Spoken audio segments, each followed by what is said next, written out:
increasingly that people are not being allowed to speak with one another and communicate about the things they want to see in the world and what's wrong with the world that they see. One person who pointed out the ills of society and tried to encourage people to take them up and challenge those wrongdoings was Martin Luther King. And we're here today on the day that he was assassinated, because this dialogue, this calling out of injustice, often, whether it's through assassination or barricade, is met with silencing, is met with repression. And the reason for that is because it's so powerful, and it's so dangerous, and it's such a threat. The Occupy Wall Street movement on September 17th began with the very simple question of what's wrong with the world and what can we do right now to try to change it. Out of that, this global phenomenon was created, and it spread like wildfire around the world. So the power of that is palpable.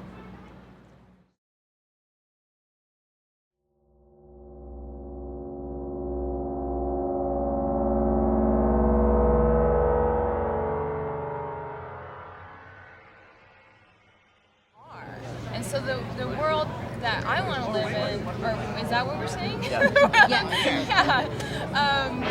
You know, I want to live in a world like starting from like basic step one, where nobody hates themselves because of the color of their skin. Nobody hates themselves because of who they are. I want to live in a world where, you know, where racism, sexism, homophobia, transphobia are looked on with shame and damning, or not damning, but like condemning shame, to the point where people step back and say, oh my God, what am I doing? Maybe I should reevaluate myself. Instead, I want to live in a world where young children under the age of 13 won't kill themselves because they're being bullied so badly in school that they think that there's no other option. But I'm gonna stop. I want to live in a world where we can pursue whatever we feel inspired to pursue without any need to do anything that doesn't feel intrinsic to our own expression of ourselves. I want to live in a world where all of the institutions we have to engage with on day-to-day life that decide production and reproduction are managed democratically. And I also want to live in a world where work is abolished. I want to live in a world where prejudice and people with power and authority don't abuse that power and authority. And that's one thing I just want to see. I want people to be accountable, you know what I mean? But also just decency, you know what I mean? You can't be decent in this world. It's like it's looked upon as being weak, you know?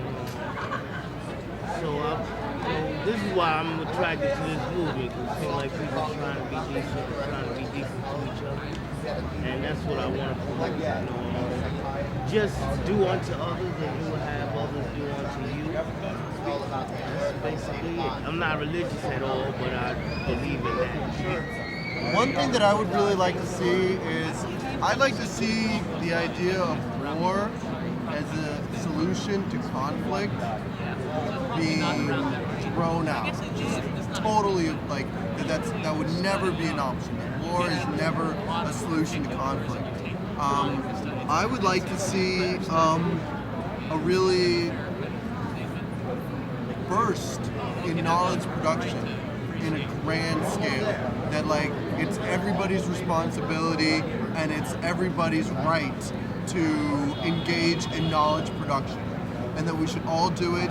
I would advocate for a much more non-hierarchical sense of learning, that we're all on a level of our collective knowledge base, and the goal is to keep on expanding that knowledge base for everyone in a kind of very everybody rising up at the same time. I'd like to see a world where the idea of rationality is replaced by reasonableness. and where people are reasonable to one another, and a world which means that there would never be any. We only have organizations where at no point can anybody call on guys with guns and sticks to say, everybody shut up, I don't care what you have to say, just or I'll hit you. I want a world where that never happens. And I also want robots that can clean my bathroom.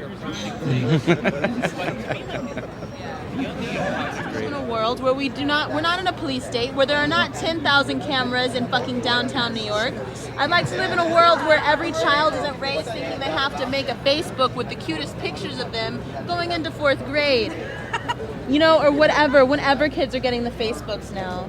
I'd like to live in a world where we can share and engage each other freely while respecting each other's personal space, each other's identity, privacy, autonomy, and all of that. I want this to be able to be possible on a communal and individual level.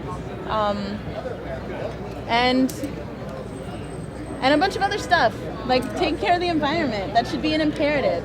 I want a world where, like, fuck how expensive it is. We just need to switch to sustainable energy. We need to redesign the architecture, the structure of this entire city. Mic check! That's how it works. That's how it works. Maybe we'll come back together. Maybe we'll come back together. In 10-ish minutes. In 10-ish minutes. I want to live in a world where there are no citizens, where everyone has a relationship to the commons, to land, that is not based on borders and on policing or on representation of any kind. I want to live in a world where instead of a public sphere, public square, we have the commons, and we have just a different relationship with one another that's not predicated on the need to respond to existing political and social and economic institutions. I want to dismantle those institutions. I want to dismantle all institutions that perpetuate hierarchies and other forms of power relations that dominate over people. And now I guess we have to decide how to get there. So I want to live in Marissa's world. Me too. Really quickly, just to add to that, I want to live into a world